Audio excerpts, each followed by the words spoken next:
With Father's Day this Sunday and vacation season already here, our Steel Advice columnist Mary Ann Wellener is getting questions about Dad's Day and navigating getaways with friends and family.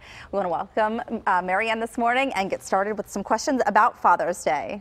Good morning. Good morning. Nice to see you. Good to see you as always. A little awkward handshake there. Sorry about that. Why does Father's Day seem less important than Mother's Day? I think this is such a good question. Well, it does seem less important. I think it's a different range of traditions. Mother's Day comes first. Everyone takes the mother out for breakfast, lunch, dinner, breakfast in bed. Father's Day, you can get away with a card and maybe a family cookout. Just a different range of traditions. Do you think that that's because men maybe are less fussy, or do you think that we just don't put as much importance on them? It comes later in the season. We've already had the big spring Mother's Day, then we go into graduations. We've started some June weddings, and fathers are easier. So I'll send Dad a card and have a family cookout. You're fine. Let him go golfing if he wants. Okay.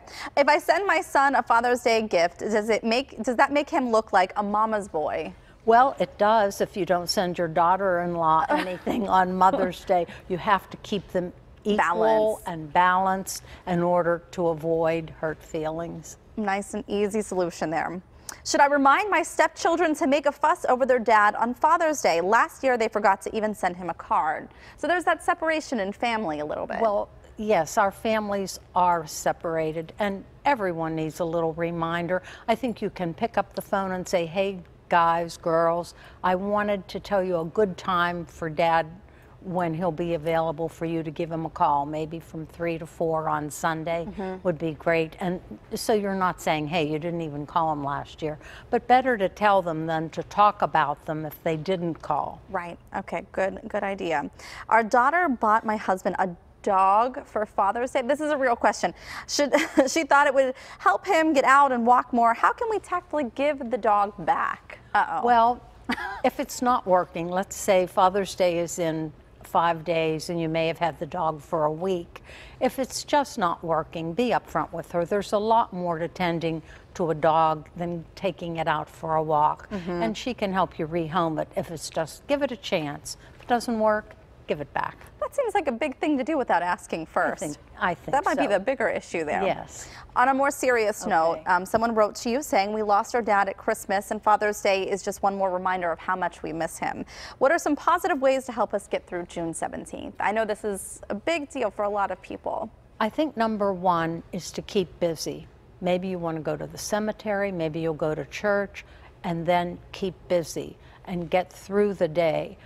If you want to start a little tradition in memory of your dad, I have cousins who have a 2-scoop day on their dad's birthday, and it could be for Father's Day also. They remember their dad by going out for ice cream, and he used to allow the birthday girl or boy to have 2 scoops. So they have 2 scoops, and this year they sent me something on Facebook. I think they had 17 people all out for ice cream. Nice. So maybe as the years go on, you can start a little tradition, but always go back to number one. Keep busy. Don't think about it. Don't sit and sulk. Okay.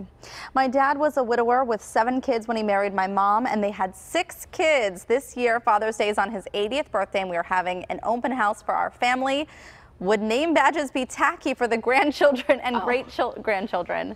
I think I was doing some arithmetic. They will probably have over 100 people at this open house. Name badges are great because you figure all these little kids are sort of going to look alike. They're all cousins. And the poor father, he's going to want to know who they are. And they want to know who each other belong to. So I think it's a wonderful idea. Well, you can even maybe have the kids get in on it, make their own badges and have fun with it. Absolutely. Next question. Some people are just homebodies and hate to travel. I married one of them. Not me. Okay. Does it look selfish if I take a cruise vacation to Italy and leave my wife at home? She refuses to go with me. I know you've had this question before. Well, when you think about it, women leave their husbands at home all the time and go off with 1 or 2 friends and travel. No one would raise their eyebrows at a woman taking a trip on her own or with her friends to Italy. But a husband leaving his wife at home, I think he has to go with someone. Ask his son, his brother, a friend, and a couple guys go and do guy things through Italy. But I wouldn't go by myself because you don't want raised eyebrows. Okay. We went to my parents every year for our summer vacation. Now the kids are older and we want to go on a real vacation. How do we wean away from grandma? Well, I think we have to tell grandma in the spring, Mom, we're so excited we're going to Disneyland this year, and we only have 2 weeks vacation, so we're not coming to spend our whole vacation with you, but I can come for a weekend. Okay. What would work for you? And sort of gradually wean away, because you can't spend your whole life going to grandma's every summer. Sometimes those routines can get in the way, Yes. right? Sports camps, expensive shoes, equipment, orthodontist bills, gifts for parties, college savings, it just never ends. How do some families manage to take 2 vacations a year? I would love to know the answer to this one. Well, you don't presume everyone's on the same playing field. The reality is some people have more money than other people, or some people have someone paying for their vacation. Someone may be on a business trip to Florida and takes the family along and they stay in the same hotel. Just don't presume everyone is on the same playing field. Or someone has more credit card debt, Yes. perhaps. We invited my sister-in-law to spend a week with us at the Jersey Shore. Now she wants to bring her girlfriend. She says her friend will sleep in a sleeping bag on the floor. Am I being unreasonable to say no? Of course you're not being unreasonable. And tell your sister-in-law it's just not possible. And if she pushes, give her the name of a hotel that she and her friend can stay in. That sleeping bag routine isn't everyone's idea of, you know, we've rented a place now, invite the whole crew. Right. It's not Can be gonna work. uncomfortable. Yes. Right. Well, thank you so much, Mary Ann. I appreciate you coming on this morning. And that's all our time with Mary Ann today, but you can get more of her Steele advice by emailing her your questions at getsteeladvice@gmail.com. And of course, watching for her here as a regular PTL contributor.